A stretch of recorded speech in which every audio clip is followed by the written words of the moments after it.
Welcome to my channel. I'm your host GL, and today's video is packed with easy exercises about materials testing. Which of the following is not a common unit for measuring hardness?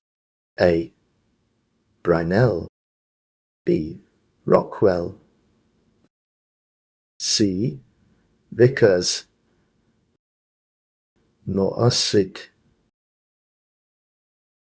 A. Pascal.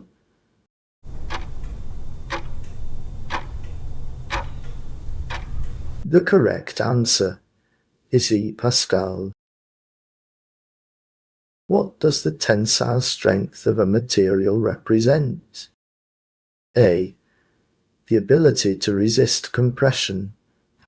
B. The maximum stress a material can withstand before breaking under tension. C. The ability to resist shear forces. D.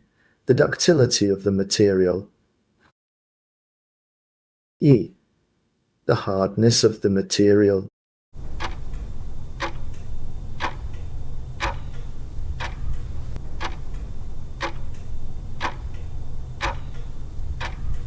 The correct answer is B. The maximum stress a material can withstand before breaking under tension. By the way, if you're enjoying the video so far, do me a quick favor and hit that like button. It really helps support the channel, and it only takes a second. What is the purpose of an impact test?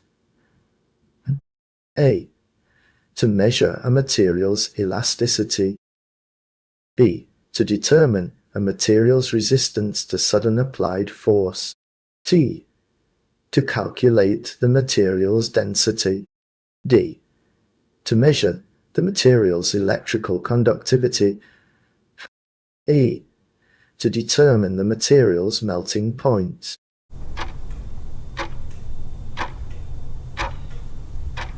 The correct answer is B.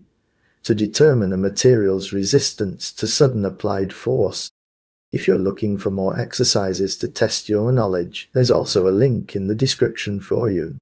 Thanks for sticking around till the end. If you enjoyed the video and want to see more content like this, make sure to hit that subscribe button. Thanks for watching.